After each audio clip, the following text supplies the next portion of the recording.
Hi everyone, my name is Neha Kardum and this is the 7th lecture on electronic communications. In this lecture, we will learn about frequency modulation. So let's get started. What is frequency modulation? Frequency modulation is a method of impressing information onto a radio frequency carrier signal. In frequency modulation, the frequency of the carrier signal is changed in step with the information. So we say that in frequency modulation, carrier signal frequency is changed to convey the information and the amplitude of the carrier remains constant. The frequency modulation, it has two advantages. The first advantage is that it ignores most external noises. It is due to the reason that the amplitude change is ignored in frequency modulation. Second advantage is high fidelity. So in frequency modulation, you receive accurate signal reproduction with a minimum of distortion. So this reproduced information signal is very close, or we can say a replica of the original information signal. There are other factors which we need to understand. For example, FM broadcast, it uses up to 200 kilohertz of bandwidth, which is higher than the AM broadcast, which uses around 10 kilohertz. And because of this high bandwidth requirements, the frequency modulated broadcasting is done at a very high frequency band, and it requires higher transmitter power. Now moving on to the next slide. Now here it says to form an FM signal, a circuit with a variable frequency is needed. You see here the RF oscillator frequency, it can be controlled by using a LC resonant circuit, which you see here made up of C1 and L1. So if we can make either of L1 and C1 change in step with information which is received from here, then the frequency modulation will be created. The circuit which you see here is not an entirely practical way of building an FM transmitter, but it definitely works if you build it. Now here you see a unique type of microphone is connected in parallel with this LC resonant tank circuit of the oscillator.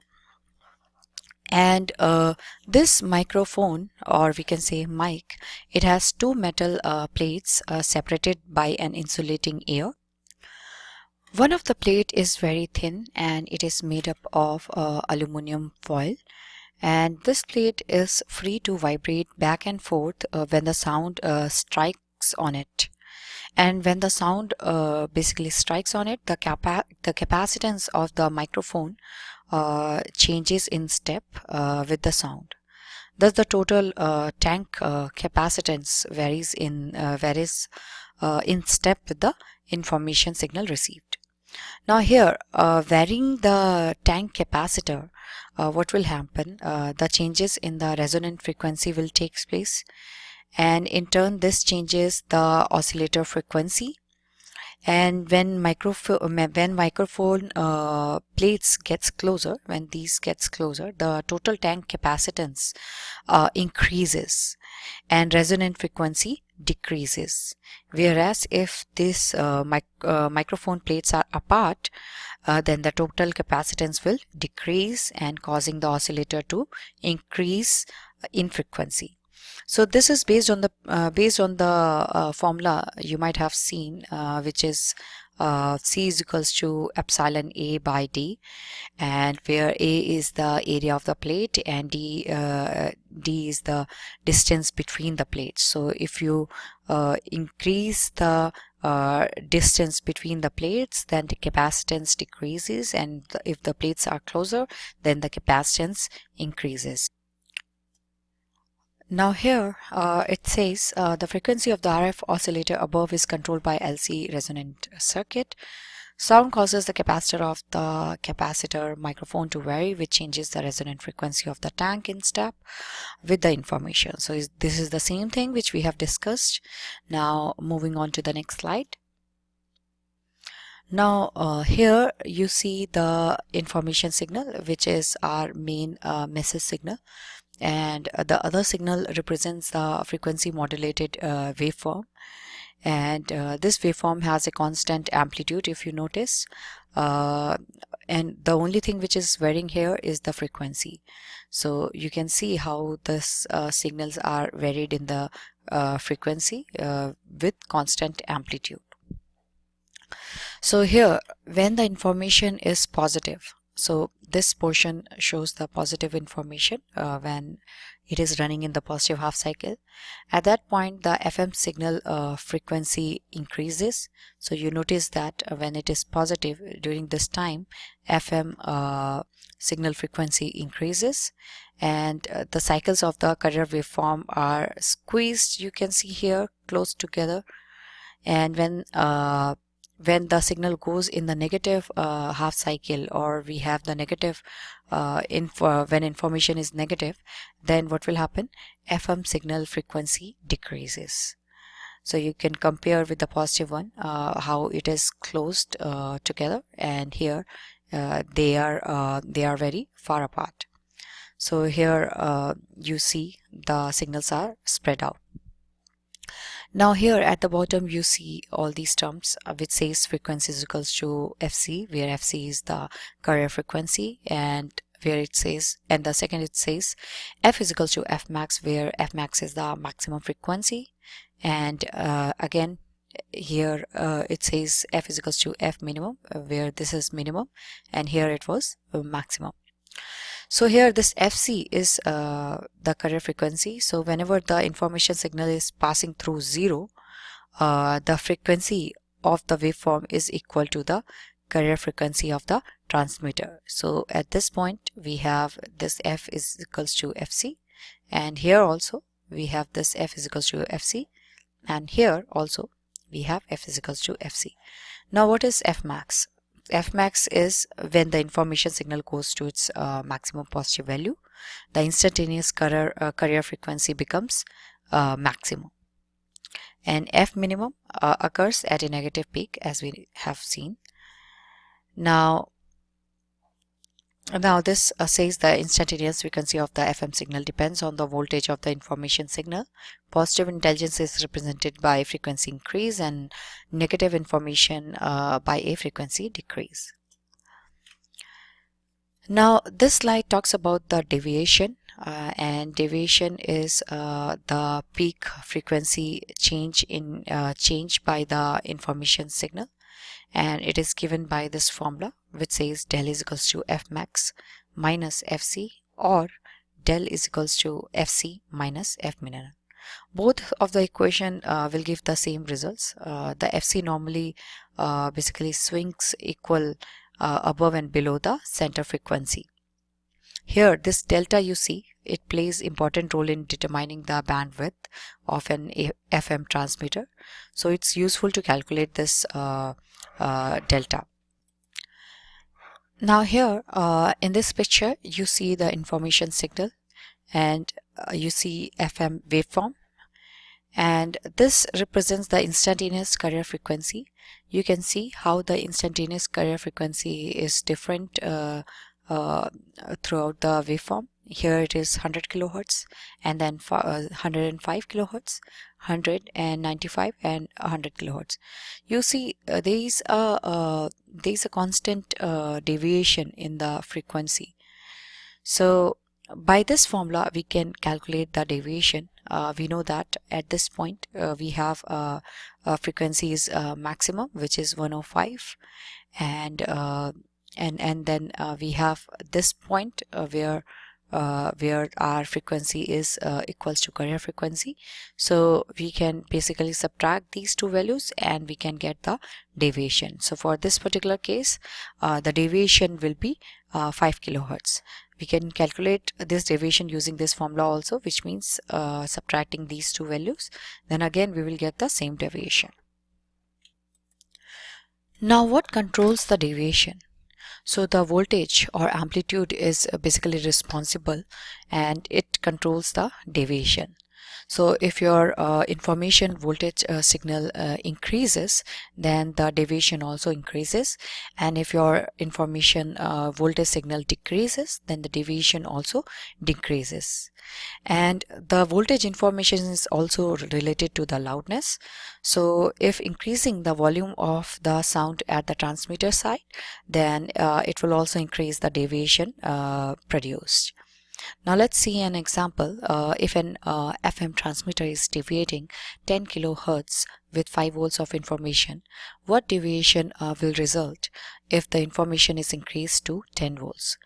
So here we see that our information signal voltage, which is 5 volt, has been increased to 10 volts, which means it is doubled. Then what will happen to the deviation? We know that they have a proportionate, they are proportional to each other, which means if the voltage increase is doubled, then the deviation is also going to get doubled. So here we will have a deviation of 20 kilohertz. So it says the same thing, deviation of this transmitter will double to 20 kilohertz since the information voltage doubled, going from 5 volts to 10 volts. So now here, before I discuss deviation rate, let me tell you one thing, that if you use the oscilloscope to measure the frequency deviation, then you will really be able to directly observe that. It will be better to use the spectrum analyzer. You will get a lot of information can be actually obtained by looking at an FM signal on a spectrum analyzer. Now coming back to this slide, there are 4 specific quantities that a technician normally can be expected to measure. First is deviation rate, percentage of modulation, modulation index, and bandwidth. So let's see deviation rate first. So the deviation rate of an FM signal is the frequency or rate at which the carrier signal swings above and below the carrier or center frequency. In other words, we can say that deviation rate of an FM transmitter is the number of up and down frequency changes of the radio frequency carrier that take place per second. It is always same as information signal. The deviation rate of an FM signal is always equal to the information frequency. The higher the information frequency, the higher the deviation rate. For example, what is the deviation rate of an FM transmitter being modulated by 1 kilohertz intelligence? So the answer to this question is 1 kilohertz, because it is going to be the same as based on the definition. So the deviation rate of this transmitter will be 1 kilohertz. Now what will happen if the information signal increase to 2 kilohertz? Then again the carrier frequency change will take place twice per second. And it doesn't matter what the information voltage is, only the frequency of the information is important in determining the deviation rate. Now next is percentage of modulation. And the percentage of an FM signal is defined by this formula you see here, where this delta is the deviation of the transmitter, and this delta max you see here is the maximum allowed deviation for the particular type of FM transmission being used.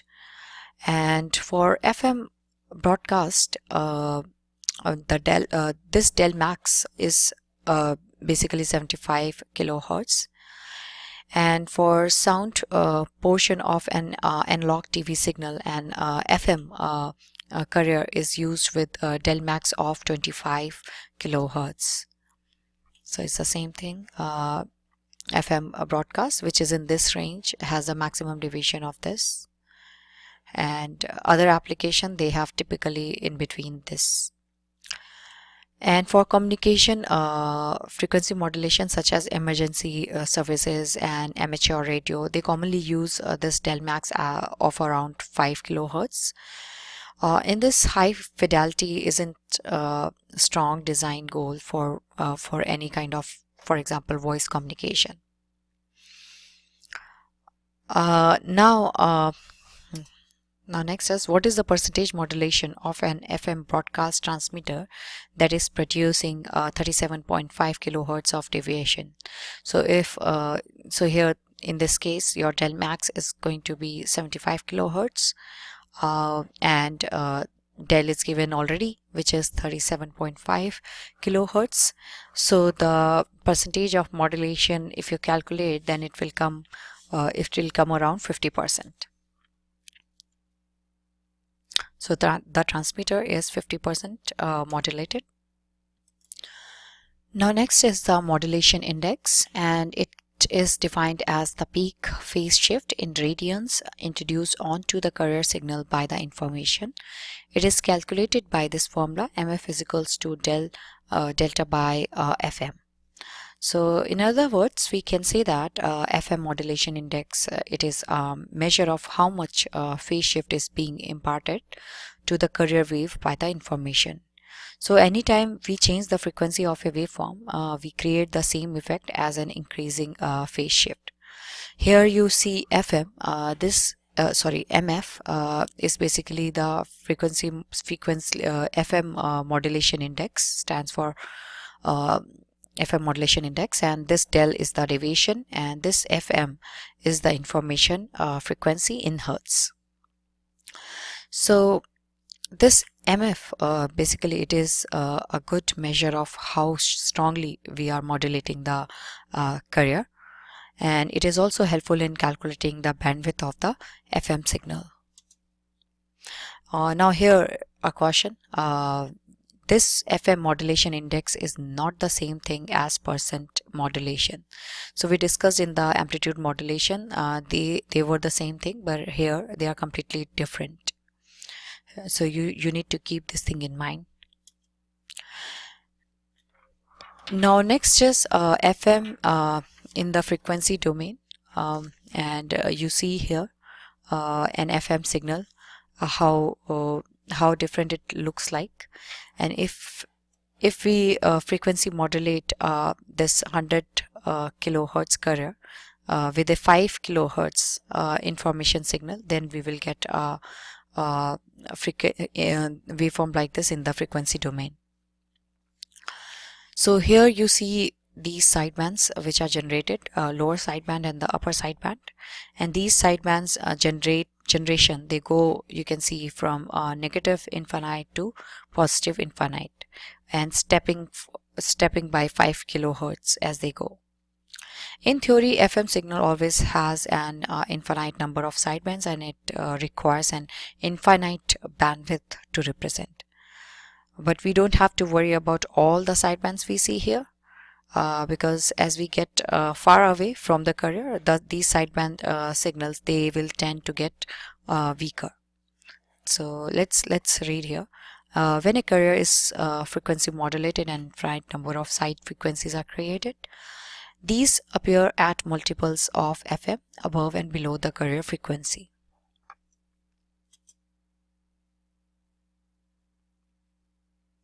Now, to estimate the bandwidth of an FM signal, we use this Carson's rule, and by using this formula which says bandwidth is approximately equals to twice into addition of FM plus del. So if you use this formula, you can calculate the bandwidth, and here you see we need to have the information signal and the deviation value to calculate the bandwidth. So this Carson's rule works because the sidebands gradually get weaker farther away from the carrier, and it is not necessary to count all of the infinite side frequency. So energy generally decreases as the distance between the side frequency and carrier increases. So now moving on to the next slide. So here we see the Carson's rule application. Estimate the bandwidth of the FM signal with the following values, where carrier frequency is given 95.1 megahertz, information signal is given 4 kilohertz, and deviation is given 10 kilohertz. So now we will just put these values into the Carson's formula, and by that we can get the bandwidth. So in this case the bandwidth is going to be 28 kilohertz, and this is the approximate value. You see the approximate sign here, so this is not the exact value. We have this approximation here. Now exact bandwidth of an FM signal, and this can be calculated by Bessel's identity formula, and it says in order to get an accurate estimate of bandwidth of an FM signal, we must use an equation known as Bessel's identity, and this Bessel's identity gives the relative voltage of the carrier and each sideband in an FM signal compared to the original unmodulated carrier voltage. So here this Bessel's identity formula, it is complex, so we will not get in detail of that, but if you want to use the Bessel's identity, the first thing which you need to do is to calculate the frequency modulation index. Here you see the Bessel's table, and in this Bessel table you see there are different symbols here, all these J's, and then you see here M, where this M represents your modulation index, and this J they stands for carrier signal, and this J naught stands for carrier signal, and then J1 for the first pair of sidebands, and J2 is the second pair of sidebands, and so on. So here you see this Bessel's table. It covers modulation indices from 0 to 15, and and as I said before, that we first calculate the FM modulation index, then we look down in this first column of the table until we find the matching modulation index value, and once we find that value, then the number on the same line we will look for the sidebands value. We will first see the first pair, and then we will first see the carrier frequency, and then we will see the first pair of the sidebands, and then so on. So this table you see here, this does not shows any values that are less than 0.01, or we can say that 1% of the original carrier's voltage. So now what will happen if your modulation index is 0? In that case, the value of J0 reads here is 1, and all other columns you see here are blank, which means when the modulation index is 0, then we have an unmodulated carrier, which is just a steady sine wave, and therefore we have no sidebands, and we have just J0, which is 100% of its original value. Now here below it gives the reason why we consider component less than 1% of the carrier's unmodulated voltage insignificant, because this means that the energy is less than 1% are not included in the solution, even though they are really present. And if you change the assumption about the least significant magnitude of a sideband voltage, the calculated bandwidth of the FM signal will change. So now we know the reason. Moving on to the next slide. Bessel solution in graphical form.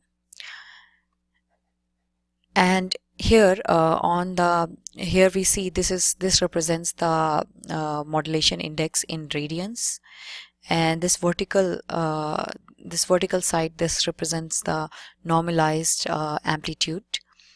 And this graph contains actually the same information as the Bessel table. And let's see what will happen at modulation index when the modulation index is 0. So you see here at M, when modulation index is 0, then J0, which is represented by this dark purple color, and it is at 1, which is at maximum amplitude.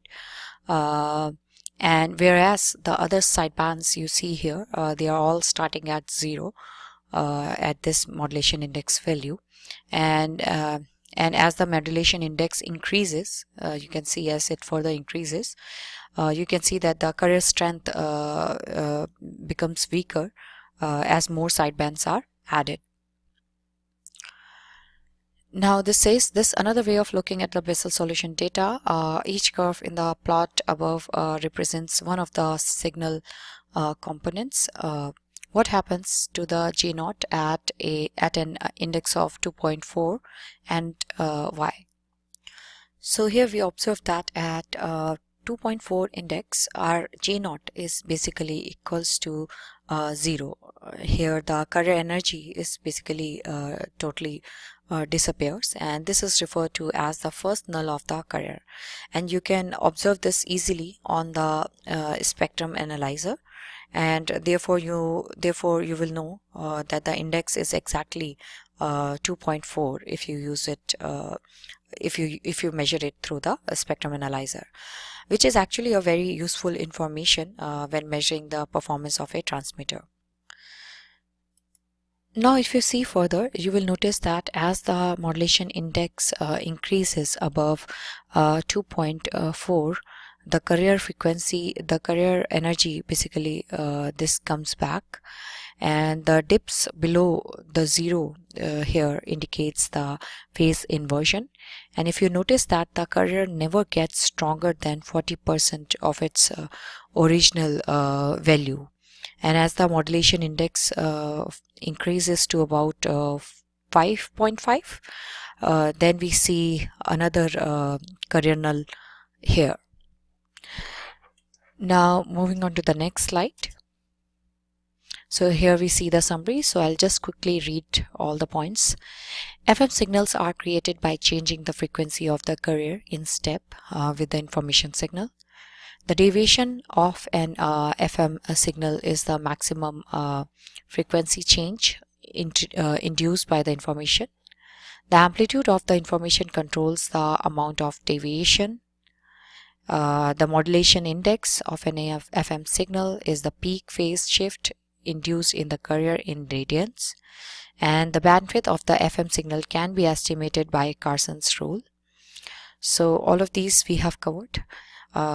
Thank you so much for watching the lecture.